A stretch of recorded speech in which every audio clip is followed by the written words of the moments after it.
Hello all my dear students of CA final. I hope you all are doing good. मैं उम्मीद करता हूँ सब लोग बहुत ही बढ़िया होंगे। आप लोगों की पढ़ाई भी बहुत अच्छे से चल रही होगी। तो आज हम लोग रिवीजन करने वाले एक छोटे से टॉपिक का, लेकिन बहुत ज्यादा इंपॉर्टेंट टॉपिक है, मस्ट डू टॉपिक है बिफोर एग्जामिनेशन। आप इस टॉपिक को छोड़ नहीं सकते हो। मैं पहले क्या कर रहा हूं, मैं सारे जो मस्ट डू टॉपिक्स है ना उन्हीं का रिवीजन वीडियो पहले डाल रहा हूं। जैसे मैंने पीजीबीपी डाल दिया, टीडीएस टीसीएस डाल दिया, टैक्सेशन ऑफ ट्रस्ट डाल दिया। अब जो भी छोटे बड़े मैं नहीं देख रहा हूं कौन सा टॉपिक छोटा है कौन सा बड़ा है, ये चेक नहीं कर रहा हूं। मैं पहले जो मस्ट डू टॉपिक्स है जिसमें से एग्जाम में क्वेश्चन बनता ही है, उन टॉपिक्स का पहले मैं कंप्लीट रिवीजन डाल दूंगा। उसके बाद जो लेस इंपॉर्टेंट टॉपिक्स है उनका भी डालूंगा। मैं पूरा सिलेबस डालने की कोशिश करूंगा। सिर्फ 2-4 थियरी टॉपिक्स है उसके छोड़कर बाकी सब कुछ मैं आपके लिए रिवीजन वीडियो डालूंगा। आप चिंता मत करना, ठीक है। तो आज हम लोग रिवाइज करते हैं अपना ऑल्टरनेटिव टैक्स रेजिम का सेक्शन। अब इसके अंदर कितने सेक्शन है सर? इसमें टोटल 4 सेक्शन है। 2 डोमेस्टिक कंपनी के लिए 115BAA BAB, और 2 कोऑपरेटिव सोसाइटी के लिए रेजिडेंट कोऑपरेटिव सोसाइटी 115BAD और BAE। एक एक करके सबके बारे में बात करेंगे। सबसे पहले 115BAA की बात करेंगे, एक एक करके जाएंगे, सब कुछ एक साथ नहीं बात करेंगे, ठीक है। 115BAA किसके लिए एप्लीकेबल है? सिर्फ डोमेस्टिक कंपनी के लिए एप्लीकेबल है, बाकी सब कंपनीज के लिए एप्लीकेबल नहीं है। सबसे पहली चीज तो आपको यह समझना चाहिए कि इंडियन कंपनी जो होती है ना वो अलग होती है और डोमेस्टिक कंपनी अलग होती है। 99% बच्चे लोगों को यही नहीं पता है कि इंडियन कंपनी और डोमेस्टिक कंपनी दो अलग चीज है। इनकम टैक्स में 3 किस्म की कंपनियां होती है, एक फॉरेन कंपनी, एक इंडियन कंपनी, एक डोमेस्टिक कंपनी। आज मैं आपको सबका मतलब बता देता हूं, चाहिए अगर आपको नहीं पता है तो। हमारे स्टूडेंट जिसने हमसे पढ़ा है उनको तो बताइए। इंडियन कंपनी कौन होती है सर? इंडियन कंपनी वो होती है जो इंडिया के अंदर इनकॉर्पोरेट हुई है कंपनीज एक्ट के अंदर। जो कंपनीज एक्ट 1956 या कंपनीज एक्ट 2013 के अंदर इनकॉर्पोरेट हुई है वो इंडियन कंपनी मानी जाती है। सर डोमेस्टिक कंपनी कौन होती है फिर सर? डोमेस्टिक कंपनी के अंदर 2 किस्म की कंपनी आती है। पहली, इंडियन कंपनी हमेशा डोमेस्टिक कंपनी मानी जाएगी। Domestic company means an Indian company, और एनी अदर कंपनी भी डोमेस्टिक कंपनी बोली जा सकती है। हां, एनी अदर कंपनी मतलब जो इंडियन कंपनी नहीं है उसको भी आप डोमेस्टिक बोल सकते हो for the purpose of income tax law, तब बोला जाएगा। तो हमेशा याद रखना, डोमेस्टिक कंपनी में 2 किस्म की कंपनी। पहला तो सबको क्लियर हो गया, domestic company includes Indian company. Indian company हमेशा डोमेस्टिक। अब बाहर की जो कंपनी है, जो कंपनी बाहर इनकॉर्पोरेटेड है, वो भी डोमेस्टिक बन सकती है if the company has made sufficient arrangement for declaration of dividends in India. अगर एक फॉरेन कंपनी ने इंडिया में डिक्लेरेशन ऑफ डिविडेंड के लिए सफिशिएंट अरेंजमेंट किया है from the income tax payable in India, India में जो भी उनको इनकम टैक्स पेएबल आ रहा है उसमें से अगर डिक्लेरेशन ऑफ डिविडेंड के लिए सफिशिएंट अरेंजमेंट किया है तो वो कंपनी भी डोमेस्टिक कंपनी मानी जाती है। इसका ज्यादा डिटेल में विस्तार मैंने क्लास में आपको बताया था, सफिशिएंट अरेंजमेंट एक्सेट्रा वो सब क्या होता है। अब मैं यहां पर वो इतना ज्यादा डिटेल में नहीं ओपन कर सकता हूं। और फॉरेन कंपनी कौन होती है? Foreign company is a company which is not a domestic company. जो डोमेस्टिक कंपनी नहीं होती है वो फॉरेन कंपनी होती है। ये तिगड़म बहुत डेंजरस तिगड़म है। इंडियन कंपनी जो इंडिया में इनकॉर्पोरेट हुई है। डोमेस्टिक कंपनी में 2 कंपनी आती है। इंडियन कंपनी तो हमेशा डोमेस्टिक कंपनी है, बाहर की कंपनी भी डोमेस्टिक कंपनी हो सकती है अगर वो कंपनी इंडिया में पैसे कमा रही है और उसमें से उसने डिक्लेरेशन ऑफ डिविडेंड के लिए इंडिया में सफिशिएंट अरेंजमेंट किया है। मतलब इंडिया में एजीएम रखा है, इंडिया में बैंक अकाउंट खोला है, शेयर होल्डर्स को डिविडेंड दे रहा है, अगर ये सारे काम कर रहा है तो वो डोमेस्टिक कंपनी मानी जाएगी। और तीसरा, फॉरेन कंपनी कौन होती है? जो डोमेस्टिक कंपनी नहीं होती है उसे हम फॉरेन कंपनी बोलते हैं। I hope it is clear to all of you. तो ये जो बेनिफिट है ना, डोमेस्टिक कंपनी का क्या इंपॉर्टेंस है इनकम टैक्स में? सिर्फ टैक्स रेट्स में उनका काम आता है। मैक्सिमम जगह पे जहां पर भी टैक्स रेट्स है ना वहां डोमेस्टिक कंपनी का वर्ड का यूज किया है सरकार ने, इंडियन कंपनी वर्ड नहीं यूज किया है। ये बारीकी से आपको पढ़ना पड़ेगा इनकम टैक्स लॉ, तब जाके आप अप्रिशिएट करोगे। मेरे को गारंटी है कि 90% बच्चे लोगों को पता ही नहीं है कि इंडियन कंपनी और डोमेस्टिक कंपनी 2 अलग चीज होती है। ये 2 अलग चीज है बेटा, ठीक है। अगर पता है तो बहुत अच्छी बात है, अप्रिशिएट योर नॉलेज। अगर नहीं पता है तो उसको कहीं पे नोट डाउन कर लेना, ठीक है। सबसे पहले 115BAA किसके लिए एप्लीकेबल है? डोमेस्टिक कंपनी के लिए। इंडियन कंपनी वर्ड नहीं यूज किया है। कौन सी डोमेस्टिक कंपनी? एग्जिस्टिंग कंपनी भी उसका बेनिफिट ले सकती है। तुमको नई कंपनी बनाना जरूरी नहीं है, पुरानी कंपनी है तो भी आप 115BAA का बेनिफिट उठा सकते हो। मुझे क्या करना पड़ेगा? कुछ भी कर सकते हो, मैन्युफैक्चरिंग कर सकते हो, ट्रेडिंग कर सकते हो, सर्विस दे सकते हो, कुछ भी कर सकते हो। बैंकिंग इंडस्ट्री हर किस्म के एसएससी के लिए ये एप्लीकेबल है। नेक्स्ट, टैक्स रेट क्या है? 22% फ्लैट टैक्स रेट है टोटल इनकम पे। ये जो 22% है ना ये जनरल रेट का रिप्लेसमेंट है। स्पेशल इनकम जो है वो स्पेशल रेट पर ही टैक्स होगी। जैसे लॉटरी 30% पे होगी, लॉन्ग टर्म कैपिटल गेन 12.5% पे, शॉर्ट टर्म कैपिटल गेन्स 111 वाला 20% पे, जो रेट है आपका उसी पे टैक्स होगा। ये जो रेट है ना, ये किसके लिए एप्लीकेबल है पता है? ये सिर्फ और सिर्फ जनरल इनकम के लिए 22% टैक्स रेट है, ठीक है। उसके ऊपर 10% सरचार्ज हमेशा लगेगा इररिस्पेक्टिव ऑफ इनकम। 115BAA में सरचार्ज के लिए कोई लिमिट नहीं है। 1 लाख भी कमा रहे हो ना तो सरचार्ज लगाना पड़ेगा। यहां पर आपको 1 करोड़ की इनकम क्रॉस हो रही है नहीं हो रही है वो सब चेक करने की जरूरत नहीं है, और नॉर्मल रेट के लिए एप्लीकेबल है। 115BAA में सरचार्ज 10% हमेशा लगता है, ठीक है। सेस भी 4% हमेशा लगेगा, 4% सेस हमेशा। तो इफेक्टिव रेट क्या हो जाएगा? कैलकुलेटर पे ले लेना, 22% plus 10% surcharge always plus 4% cess. ये नॉर्मल इनकम के लिए। स्पेशल इनकम के लिए स्पेशल रेट, लॉटरी है तो 30%, हॉर्स रेस है तो 30%, लॉन्ग टर्म है तो शॉर्ट टर्म है तो अकॉर्डिंगली आप देख लो, ठीक है।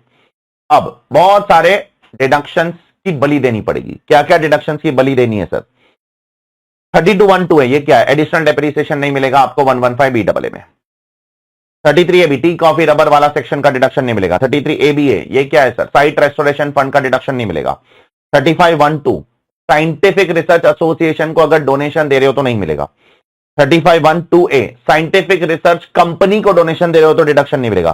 35(1)(3) सोशल साइंस और स्टैटिस्टिकल रिसर्च वालों को डोनेशन दे रहे हो तो नहीं मिलेगा। 35(2)AA ये क्या है सर? IIT नेशनल लेबोरेटरी को डोनेशन दे रहे हो तो नहीं मिलेगा। 35(2)AB आप इंडियन कंपनी हो और in house research and development करते हो, बायोटेक्नोलॉजी बिजनेस करते हो या मैन्युफैक्चरिंग करते हो अदर देन 11 शेड्यूल प्रोडक्ट, तो आपको इसका डिडक्शन नहीं मिलने वाला है। हाँ, लेकिन 2 सेक्शन का डिडक्शन आपको मिलेगा। 35(1)(1) मिलेगा, ये मैंने क्लास में भी आपको बताया था, और 35(1)(4) मिलेगा। ये बहुत इंपॉर्टेंट पॉइंट है, इसको पकड़ के इंस्टीट्यूट एग्जाम में क्वेश्चन बनाती है। 35(1)(1) और 1(4) क्या है सर? 1(1) क्या है? जब आप खुद रिसर्च करते हो खुद और रेवेन्यू एक्सपेंस इनकर करते हो पिछले 3 साल में या पोस्ट कमेंसमेंट में, तो 35(1)(1) में डिडक्शन मिलता है। वो न्यू रेजिम में भी अलाउड है, यहां पर भी अलाउड है, और ये 115BAA में अलाउड है। और 35(1)(4) क्या है? कैपिटल एक्सपेंडिचर आप करते हो पिछले 3 साल में लैंड को छोड़कर, या पोस्ट कमेंसमेंट में कैपिटल एक्सपेंडिचर करते हो साइंटिफिक रिसर्च के लिए, ये भी अलाउड है आपको 35(1)(1) और 1(4) में। ये दोनों अलाउड है। 1(1) इज फॉर रेवेन्यू एक्सपेंसेस जो बिजनेस से रिलेटेड है, और 1(4) इज फॉर कैपिटल एक्सपेंसेस। हाँ, लेकिन जो ये है ना 1(2), 1(2)A, 1(3), 2AA ये 4 सेक्शन डोनेशन वाले सेक्शन आपको 115BAA में नहीं मिलेंगे। सॉरी, बिल्कुल नहीं मिलेंगे, रियली सॉरी। उसके बाद 35AD आपका इन्वेस्टमेंट लिंक डिडक्शन नहीं मिलेगा, सॉरी, न्यू ये अल्टरनेटिव रेजिम के अंदर 115BAA में। 35CCC नहीं मिलेगा। क्या है sir? CCC agriculture extension project का खर्चा है, वो नहीं मिलेगा। 35CCD नहीं मिलेगा। 35CCD क्या है? Expenditure on training of employees etcetera, नहीं मिलेगा। और सर 10AA भी नहीं मिलेगा आपको। 10AA क्या है सर? 10AA आपका जो SEZ का डिडक्शन है वो भी आपको नहीं मिलेगा। क्या बात कर रहे हो? नहीं मिलेगा, कुछ नहीं मिलेगा।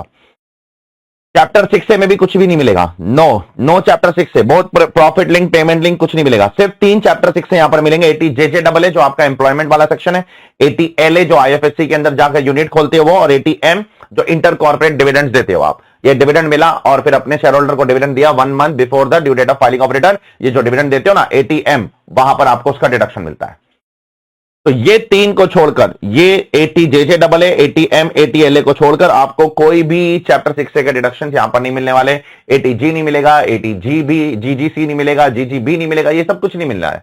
GGC तो वैसे भी कंपनी के लिए नहीं है। GGB जो डोनेशन देते हो ना पॉलिटिकल पार्टी को, इलेक्टोरल ट्रस्ट को, कोई भी चैप्टर 6 के डिडक्शन आपको नहीं मिलेंगे। सिर्फ ये 3 डिडक्शन आपको मिलने वाले हैं, ठीक है। कब से एप्लीकेबल है सर ये सेक्शन? ये सेक्शन एप्लीकेबल है 2020-21 से ये एप्लीकेबल है, AY 2021 से। AY 2021 या उसके बाद जब भी आपको ऑप्ट करना है आप ऑप्ट कर लो, ठीक है। अब इन खर्चों की वजह से अगर लॉस होगा तो क्या वो लॉस कैरी फॉरवर्ड करने मिलेगा? नहीं मिलेगा। इन खर्चों की वजह से अगर लॉस होगा तो ये लॉस कैरी फॉरवर्ड करने नहीं मिलेगा। मिसाल के तौर पर अगर एडिशनल डेप्रिसिएशन की वजह से लॉस हो रहा है तो वो लॉस कैरी फॉरवर्ड करके सेट ऑफ नहीं कर सकते हो। नॉर्मल डेप्रिसिएशन की वजह से लॉस हो रहा है तो वो लॉस कैरी फॉरवर्ड करके सेट ऑफ कर सकते हो। 35AD की वजह से लॉस हो रहा है तो वो लॉस कैरी फॉरवर्ड करके सेट ऑफ नहीं कर सकते हो। इन खर्चों की वजह से जो भी लॉस होगा वो आप कैरी फॉरवर्ड सेट ऑफ नहीं कर सकते हो। सॉरी सर, कब से ये ऑप्शन अवेलेबल है? मैंने आपको पहले ही बता दिया, 20-21 या उसके बाद जब भी आपको अवेल करना है करो, कोई दिक्कत नहीं है। 2021 से पहला साल शुरू हो चुका है। 2021 में अवेल करना है करो, नहीं करना है मत करो। नॉर्मल प्रोविजन के हिसाब से टैक्स भरो, या 22-23 में करो, 23-24 में करो, 24-25 में करो, 25-26 में करो, और अभी 26-27 चल रहा है, 26-27 में करो। जब भी करना है करो, कोई दिक्कत नहीं है, ठीक है, आपकी मर्जी। कब ऑप्ट करना है? जिस साल में भी ऑप्ट करना है उस साल आपको due date of filing of return के पहले एक फॉर्म भरना होगा, फॉर्म 10IC। मान लो आपकी 50 साल पुरानी कंपनी, अब 25-26 प्रीवियस ईयर में आपकी इच्छा हो रही है कि आप 115BAA लेना चाहते हो तो लो ना, कोई दिक्कत नहीं है। तो जब भी आप रिटर्न भरोगे तब आप फॉर्म 10IC भर देना। एक बार ऑप्ट कर लिया तो क्या ऑप्ट आउट कर सकता हो? ऑप्ट आउट करना अलाउड नहीं है। I am sorry, opt out नहीं कर सकते हो आप इससे बाहर नहीं निकल पाओगे। आप एक बार आपने ऑप्ट कर लिया ना, आपको अब जीवन भर इसी में रहना है, ठीक है? इसके बाहर निकलना पॉसिबल नहीं है। क्या बात कर रहे हो सर, बाहर नहीं निकल सकते? बाहर नहीं निकल सकते हो। मैट एएमटी नहीं लगेगा, ये सबसे बड़ा एडवांटेज है। एक बार आपने 115BAA ले लिया तो फिर एक ही कंप्यूटेशन करना है, नॉर्मल कंप्यूटेशन। मैट एएमटी अलग से करने की जरूरत नहीं है, ठीक है? मैट आपके लिए एप्लीकेबल नहीं है। मैट कंपनी के लिए, एएमटी तो होता नहीं है। एएमटी वाला पॉइंट किसके लिए बनाया? वो कोऑपरेटिव सोसाइटीज के लिए बनाया। तो मैट नहीं लगेगा आपको, ठीक है? मैट क्रेडिट भी नहीं मिलेगा आपको, माफ करो फिर। तो जो नॉर्मल कंप्यूटेशन होगा ना, उसमें दो कैलकुलेशन करोगे, normal tax, MAT, whichever is higher. जो 115BAA होगा ना, उसमें एक ही कैलकुलेशन करोगे, सिर्फ 115BAA वाला। I hope it is clear to all of you. Normal depreciation मिलेगा, हाँ मिलेगा, लेकिन नॉर्मल डेप्रिसिएशन में भी एक रिस्ट्रिक्शन है, मैक्सिमम 40% मिलेगा, 40% से ज्यादा नहीं मिलेगा। लेकिन 40% से ज्यादा सर कहीं मिलता ही नहीं है, बस एक ही केस में मिलता है, वो मैंने आपको पीजीबीपी में भी बताया था, याद करो। कौन सा केस है सर वो, जहां पर नॉर्मल डेप्रिसिएशन भी मिलता है सर, 40% से ज्यादा मिलता है सर? वो एक ही केस है। अगर 23 अगस्त 2019 से लेकर 31 मार्च 2020 के बीच में अगर आपने मोटर व्हीकल खरीदी और आपका बिजनेस है of running the motor vehicle on hire, तो आपको 30 + 15 45% मिलता है, याद है? तो वो भी आपको यहां पर 45 नहीं मिलेगा, वो भी आपको यहां पर सिर्फ 40% ही मिलेगा। I hope it is clear to all of you. Is it clear? तो ये आपका पहला सेक्शन है 115BAA का। अब BAB की तरफ जाते हैं। BAB के अंदर कुछ बातें मुझे बोलनी है, क्योंकि सबसे क्रिटिकल सेक्शन ये है। यहां पर कुछ बहुत छोटे छोटे पॉइंट्स आपको दिमाग में रखने हैं। BAB किसके लिए सर? BAB है डोमेस्टिक कंपनी के लिए। PAA भी डोमेस्टिक कंपनी के लिए था, ये भी डोमेस्टिक कंपनी। लेकिन BAB के अंदर अब कंपनी का सेटअप करने का और कंपनी शुरू करने का और बिजनेस शुरू करने का एक टाइम लिमिट है। कंपनी सेटअप और बिजनेस शुरू इस 4.5 साल के अंदर हो जाना चाहिए। कौन से 4.5 साल sir? Company should setup on और आफ्टर 1 अक्टूबर 2019 के बीच में कंपनी सेटअप होना चाहिए और आपका मैन्युफैक्चरिंग शुरू हो जाना चाहिए टिल 31 मार्च 2024। तो 1 अक्टूबर 2019 से लेकर 31 मार्च 2024 के बीच में आपकी कंपनी का मैन्युफैक्चरिंग और कंपनी का सेटअप दोनों हो जाना चाहिए। कंपनी भी शुरू हो जानी चाहिए और एक्टिविटी ऑफ मैन्युफैक्चरिंग और प्रोडक्शन भी शुरू हो जाना चाहिए। प्लस दूसरा रिस्ट्रिक्शन, तो ये पहला रिस्ट्रिक्शन है, यहां पर ऐसा कोई रिस्ट्रिक्शन नहीं था। दूसरा रिस्ट्रिक्शन, यहां पर आपको कंपनी के अंदर सिर्फ मैन्युफैक्चरिंग करना है और कोई बिजनेस आप नहीं कर सकते हो। सिर्फ मैन्युफैक्चरिंग कर सकते हो या उससे रिलेटेड रिसर्च एंड डिस्ट्रीब्यूशन से रिलेटेड एक्टिविटी कर सकते हो या तो जनरेशन ऑफ इलेक्ट्रिसिटी कर सकते हो, और कोई बिजनेस यहां पर करना अलाउड नहीं है। सर हाउस प्रॉपर्टी रख सकता हूं? देखो हाउस प्रॉपर्टी में मना नहीं कर रहा हूं, कोई और बिजनेस करना अलाउड नहीं है। मैंने बोला हाउस प्रॉपर्टी आप कर सकते हो, आईएफओएस कर सकते हो, कैपिटल गेन्स कर सकते हो, बाकी दूसरे हेड से इनकम कमा सकते हो। लेकिन अगर बिजनेस इनकम कमाना है तो सिर्फ और सिर्फ मैन्युफैक्चरिंग इनकम कमाना है। मैन्युफैक्चरिंग या उससे related research and development in relation to distribution manufacturing करना है, या डिस्ट्रीब्यूशन से रिलेटेड रिसर्च एंड डेवलपमेंट करना है, या तो जनरेशन ऑफ इलेक्ट्रिसिटी। उसमें भी कुछ बिजनेसेस का मैन्युफैक्चरिंग करना अलाउड नहीं है। अगर ये सारे बिजनेसेस आप करते हो तो आप 115BAB में नहीं आ सकते हो। जैसे ये सारे आर्टिकल्स मैन्युफैक्चर करते हो तो आप 115BAA में चले जाओ अगर जाना चाहते हो तो, लेकिन BAB में नहीं आ पाओगे। सॉरी, कौन कौन से बिजनेस है? Development of computer software in any form और मीडिया। कंप्यूटर सॉफ्टवेयर बनाते हो तो आप यहां पर 115BAB में नहीं आ सकते हो, BAA में चले जाओ। माइनिंग बिजनेस वालों के लिए यहां पर नहीं है। कन्वर्जन ऑफ मार्बल ब्लॉक्स और सिमिलर आइटम्स इनटू ब्लॉक्स उनके लिए नहीं है। Bottling of gas into cylinder उनके लिए नहीं है। Printing of books, book print करते हो या प्रोडक्शन ऑफ सिनेमेटोग्राफिक फिल्म बनाते हो तो ये सारे बिजनेसेस के लिए 115BAB के दरवाजे बंद है आपके लिए। आप BAA में जा सकते हो अगर जाना चाहते हो तो, ठीक है? अब वापस ऊपर आ जाते हैं। टैक्स रेट क्या है? टैक्स रेट भी यहां पर बहुत लंबे चौड़े हैं भाई, मल्टीपल टैक्स रेट्स हैं यहां पर। अगर आप मैन्युफैक्चरिंग, जिस चीज के लिए ये सेक्शन बना है, अगर आप मैन्युफैक्चरिंग, प्रोडक्शन या जनरेशन ऑफ इलेक्ट्रिसिटी से इनकम कमाते हो तो 15% का टैक्स है। पहले 15% कहां लगेगा वो बता देता हूं। तो अगर मैन्युफैक्चरिंग करते हो, प्रोडक्शन या जनरेशन ऑफ इलेक्ट्रिसिटी, जिस चीज के लिए सेक्शन बना है, वहां से अगर इनकम कमाते हो तो 15% टैक्स। और डेप्रीशिएबल असेट पे एसटीसीजी जो आता है, जो ब्लॉक ऑफ असेट है ना आपका, ब्लॉक, उसके ऊपर जो एसटीसीजी आता है उसके ऊपर भी 15%। ये दोनों आपके 15% वाली इनकम हो गई, ठीक है? तो दो चीज 15% पे टैक्स होगा 115BAB में। एक तो जो आप मैन्युफैक्चरिंग या प्रोडक्शन या जिस चीज के लिए सेक्शन बना है वो कमा रहे हो, या तो डेप्रीशिएबल असेट का एसटीसीजी कमा रहे हो तो 15%। अब स्पेशल इनकम स्पेशल रेट पे टैक्स होगी। Lottery, long term capital gain, short term capital gain, वो आपकी स्पेशल इनकम स्पेशल रेट पे टैक्स होगी। Next, STCG from non depreciable asset. Non depreciable asset मतलब लैंड से एसटीसीजी आ रहा है, ज्वेलरी से एसटीसीजी आ रहा है, तो वो 22% पे टैक्स होगा, ठीक है? ये नॉन डेप्रीशिएबल असेट की बात चल रही है, 22% पे। और अगर स्टॉक मार्केट वाले शेयर से आ रहा है तो सर, इक्विटी शेयर से आ रहा है जिस पे एसटीडी भरा है, तो वो स्पेशल रेट पे होगा। यहां पर नहीं आएगा, वो यहां थोड़ी आता है, ये तो जनरल रेट पे टैक्स होता है ना, तो यहां पर जनरल रेट 22% है। तो क्या क्या हो गया, 15% वाली कैटेगरी सबको क्लियर होगी। 15% में कौन कौन आएगा, 15% में अगर मैन्युफैक्चरिंग करते हो, प्रोडक्शन करते हो या इलेक्ट्रिसिटी जनरेट करते हो तो 15% में आ जाओगे। और अगर डेप्रीशिएबल एसेट से जो एसटीसीजी आ रहा है, डेप्रीशिएबल एसेट से हमेशा एसटीसीजी आता है, हम सबको पता है क्योंकि वो ब्लॉक का पार्ट है, वो भी 15%। स्पेशल इनकम स्पेशल रेट पे। अगर नॉन डेप्रीशिएबल एसेट से एसटीसीजी आ रहा है, लैंड से आ रहा है, ज्वेलरी से आ रहा है, एक्सेट्रा, तो वो आपका 22% पे टैक्स होगा। पॉइंट नंबर 5 में बाद में बोलूंगा ट्रांसफर प्राइसिंग के अंदर, वो मैं आज नहीं बोल रहा हूं, ठीक है, वो ट्रांसफर प्राइसिंग के अंदर कवर हो जाएगा।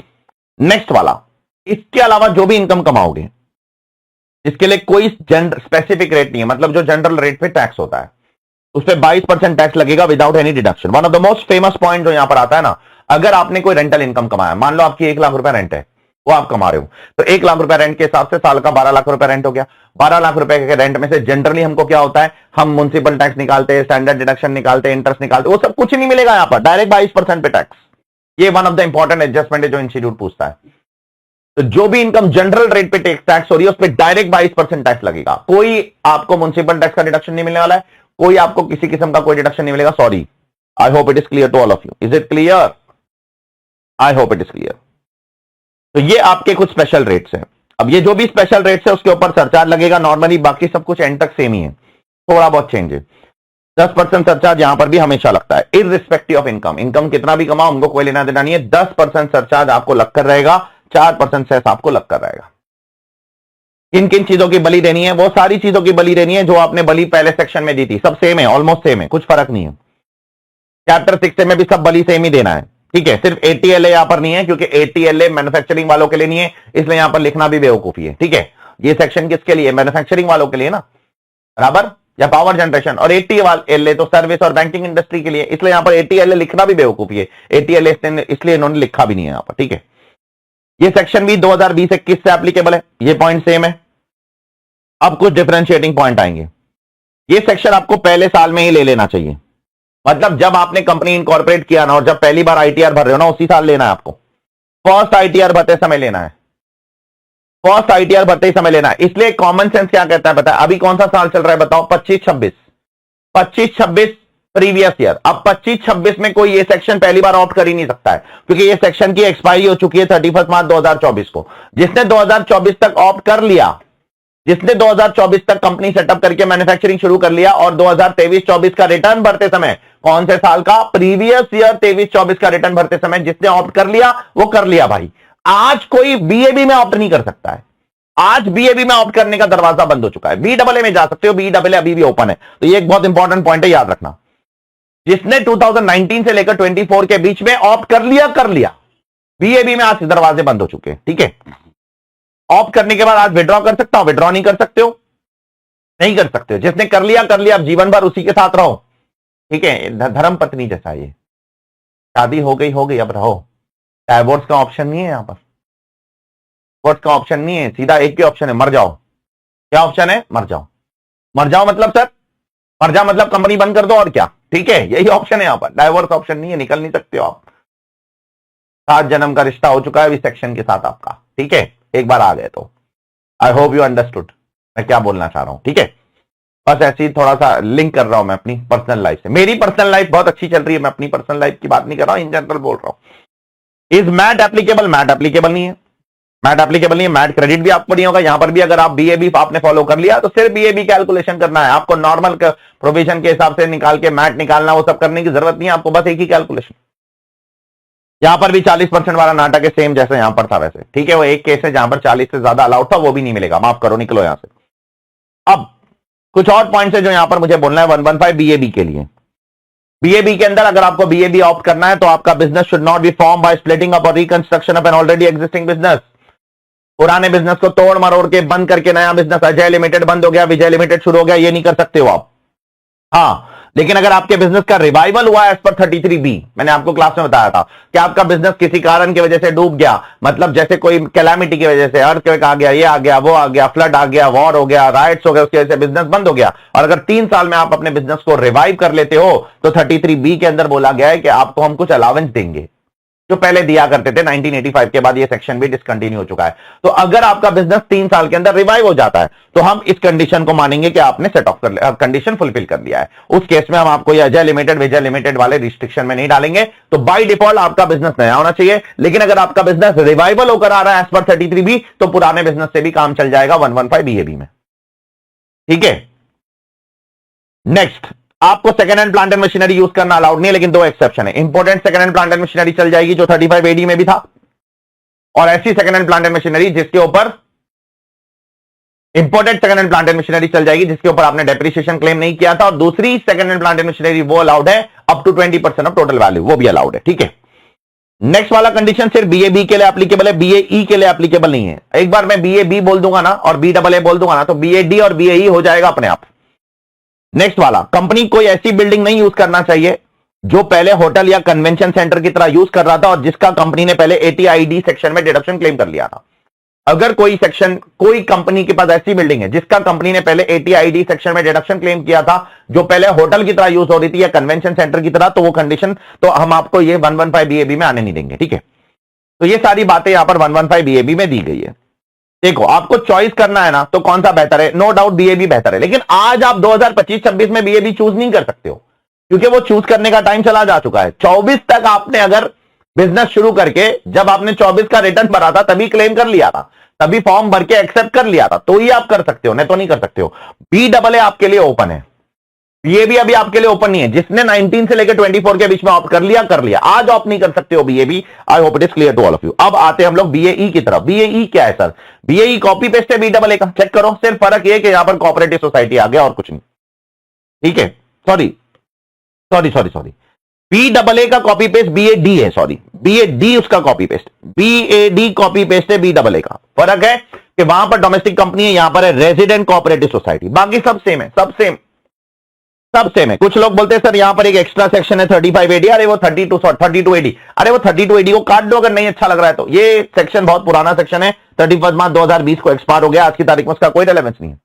बाकी पूरा सेक्शन सेम है, कॉपी पेस्ट चेक कर लेना, इसमें कुछ वापस से बात करने की जरूरत नहीं है। फर्क ये कि वहां पर आपको मैट एप्लीकेबल नहीं था, यहां पर आपको AMT एप्लीकेबल नहीं है, और कुछ भी डिफरेंस नहीं है, बाकी सब सेम है। यहां पर मैं एक बार फिर भी बोल देता हूं, ये रेजिडेंट कोऑपरेटिव सोसाइटी के लिए था, BAA किसके लिए था? Domestic company. BAA में भी आपको additional depreciation 10AA 33AB ABA ये डोनेशन वाले सारे सेक्शंस 35 AD 35 CCC ATC से ATU तक सिर्फ JJAA और ATLA ये मिलता था। ATM तो कोऑपरेटिव सोसाइटी के लिए वैसे भी एप्लीकेबल नहीं है, तो वो तो सिर्फ कंपनी के लिए। वहां पर भी आपको ब्रॉड फॉरवर्ड लॉसेस अगर इन चीजों की वजह से होता था तो नहीं मिलता था। वहां पर भी नॉर्मल डेप्रिसिएशन मैक्सिमम 40%, यहां पर भी मैक्सिमम 40%। वहां पर आपके लिए मैट एप्लीकेबल नहीं था, यहां पर आपके लिए AMT एप्लीकेबल नहीं है। वहां पर आपको मैट क्रेडिट नहीं मिलता था, यहां पर आपको AMT क्रेडिट नहीं मिलेगा। वहां भी 22% टैक्स था, यहां भी 22% टैक्स है। वहां पे भी 10% सरचार्ज हमेशा लगता था, यहां पे भी 10% सरचार्ज हमेशा लगेगा। वहां भी 4% सेस हमेशा लगता था, यहां भी 4% सेस हमेशा लगेगा। और सर वहां भी स्पेशल इनकम स्पेशल रेट पे टैक्स होती थी, यहां भी स्पेशल इनकम स्पेशल रेट पे टैक्स होगी। और वहां पे भी आपको जब दिल चाहे तब आ जाना ऑप्शन ऑप्ट करने, जब ऑप्ट करोगे तब से एप्लीकेबल हो जाएगा। एक बार एप्लीकेबल हो गया आप विड्रॉ नहीं कर सकते हो। ठीक है, वहां पर भी जब दिल चाहे तब आ जाना, एक बार ऑप्ट कर लिया उसके बाद विड्रॉ नहीं कर सकते हो। ठीक है, अब BAE एग्जैक्टली कॉपी पेस्ट है किसका? BAE है कॉपी पेस्ट किसका? BAE है कॉपी पेस्ट BAB का, बस और कुछ नहीं। देख लो आप चाहिए तो, चलो देखते हैं। ये डोमेस्टिक कंपनी के लिए, ये रेजिडेंट कोऑपरेटिव सोसाइटी के लिए, ये 19 से लेकर 24 के बीच में होना चाहिए। ये 23 से 24 बस एक ही साल का पीरियड दिया है, बहुत ज्यादा लंबा नहीं खींचा है इसको। 23 से 24 के बीच में क्या होना चाहिए? आपका बिजनेस शुरू हो जाना चाहिए, मैन्युफैक्चरिंग शुरू हो जानी चाहिए। ठीक है, बिजनेस सेम है, यहां पर भी सेम, जनरेशन ऑफ इलेक्ट्रिसिटी या मैन्युफैक्चरिंग सेम। यहां पर भी कुछ बिजनेसेस अलाउड नहीं है जैसे यहां पर अलाउड नहीं थे, ये दोनों सेम है। ये सारे बिजनेसेस आपको BAB में भी नहीं मिलेंगे, BAE में भी नहीं मिलेंगे। टैक्स रेट भी सेम है, दोनों के टैक्स रेट सेम है। एक बार फिर से बोल देता हूं, जो आपकी मैन्युफैक्चरिंग और पावर जनरेशन वाली एक्टिविटी है उसका टैक्स रेट क्या होगा? 15%। और किसका 15% है? ब्लॉक ऑफ असेट STCG का 15%। स्पेशल इनकम स्पेशल रेट पे। अदर नॉन डेप्रिशिएबल STCG का कितना होगा? 22%। और बाकी सारी इनकम क्या रेट पे टैक्स होगी? 22% पे टैक्स होगी विदाउट एनी डिडक्शन, जिसमें रेंटल इनकम को भूलना मत। ठीक है, सेम है, सेम, ये सेम है, ये भी सेम है, ये भी सेम है, ये भी सेम है, ये भी सेम है, ये भी सेम है। बस ये 24-25 एक ही साल के लिए एप्लीकेबल है। ये भी सेम है, ये भी सेम है। जब पहला ROI भरोगे तब आपको करना है। तो ये BAE भी ना आपको आज की तारीख में ऑप्शन नहीं है। जिसने 24 में ऑप्ट कर लिया BAE, बाय डिफॉल्ट आपको BAD में ही जाना पड़ेगा। BAE आपके लिए ऑप्शन नहीं है, माफ करो, ठीक है। I hope it is clear to all of you.